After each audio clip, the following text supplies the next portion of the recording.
കേരളത്തിലെ അടുക്കളകൾ പ്രധാനമായും നിലനിന്നു പോരുന്നത് തേങ്ങയെ ആശ്രയിച്ചാണ്. ഉദാഹരണമായി പ്രഭാത ഭക്ഷണത്തിൽ തേങ്ങ, ഉച്ചയ്ക്ക് കറിയിൽ തേങ്ങ, ഉപ്പേരിയിൽ തേങ്ങ, രാത്രി കഞ്ഞിയുടെ കൂടെ തൊട്ടുകൂട്ടാൻ ചമ്മന്തിക്ക് തേങ്ങ. ഇനി എങ്ങാനും ദേഷ്യം വന്ന് ആരുടെയെങ്കിലും മെക്കിട്ട് കയറാനും തേങ്ങ.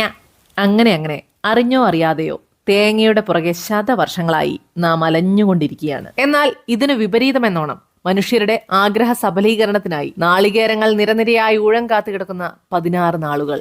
നീ ഇതെന്ത് തേങ്ങയാ പറയണേ എന്ന് കരുതി നിങ്ങളുടെ ചകിരിത്തല കൂടുതൽ പുകയ്ക്കേണ്ട.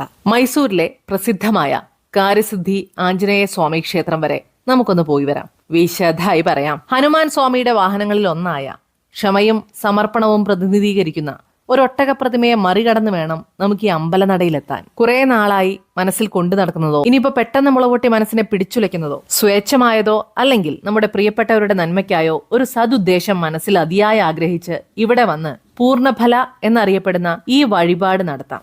അതിനായി വ്രതശുദ്ധിയോടെ ഇവിടെ എത്തി പ്രദർശിപ്പിച്ചിട്ടുള്ള വിലവിവരപ്പട്ടിക മനസ്സിലാക്കി നിശ്ചയിച്ച തുക നൽകി നാളികേരം കൈപ്പറ്റി അമ്പലത്തിനകത്ത് പൂജ നടത്തി ജപിച്ചു നൽകിയ ചരടും കയ്യിൽ കെട്ടി പൂർണ്ണഫലയുമേന്തി മന്ത്രോച്ചാരണങ്ങളോടെ അമ്പലത്തിനു ചുറ്റും 16 വലം വെക്കണം. വലം വെക്കൽ പൂർത്തിയായാൽ മുന്നിലായി കാണുന്ന വലിയ മുറിയിലെത്തി ഉദ്ദിഷ്ട സ്ഥാനത്ത് പ്രാർത്ഥനയോടുകൂടി നാളികേരം കെട്ടിവെക്കണം. നാളികേരത്തിന് മുകളിലായി അന്നേ ദിവസത്തെ തീയതിയും നമുക്ക് നൽകിയിട്ടുള്ള ക്രമനമ്പറും കുറിച്ചു വയ്ക്കപ്പെടും. ഇങ്ങനെ ഇവിടെ കാണുന്ന ബന്ധവസിൽ നിരയൊപ്പിച്ച് വരിവരിയായി തൂങ്ങിയാടുന്ന നാളികേരങ്ങൾ ഓരോന്നും ഓരോരുത്തരുടെയും പ്രതീക്ഷകളാണെന്ന് ചുരുക്കം. തുടർന്നുള്ള 16 ദിവസങ്ങളിലും ദിനം പ്രതി 108 തവണ പൂജാരി നമ്മെ എഴുതിയേൽപ്പിച്ചിട്ടുള്ള പ്രത്യേക പ്രാർത്ഥനകൾ ജപിക്കേണ്ടതുണ്ട്. ഇപ്പറഞ്ഞ 16 ദിവസങ്ങൾക്ക് ശേഷം ഇവിടെ എത്തി നമ്മുടെ തന്നെ നാളികേരം തിരികെ എടുത്ത് അമ്പലത്തിലെ പ്രസാദത്തിനായി സമർപ്പിക്കുകയോ അല്ല എങ്കിൽ വീട്ടിൽ കൊണ്ടുപോയി മധുര പലഹാരങ്ങൾ ഉണ്ടാക്കി ബന്ധുമിത്രാദികൾക്ക് വിതരണം ചെയ്യുകയോ ആവാം. ഇത്രയുമായാൽ നമ്മുടെ ഉദ്ദിഷ്ട കാര്യം സിദ്ധിക്കുമെന്നാണ് ഇവിടത്തെ വിശ്വാസം. ഇങ്ങനെ ഒരു ആചാരം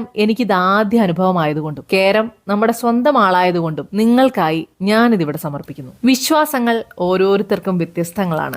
വൈവിധ്യങ്ങളായ വിശ്വാസങ്ങളെ തമ്മിൽ വഴക്കിടാതെ അതിന്റെ വഴിക്ക് വിടാം. അല്ലേലും മറ്റുള്ളവരെ വ്രണപ്പെടുത്താത്ത വിശ്വാസങ്ങളെ നാം എന്തിനു ഭയക്കണം?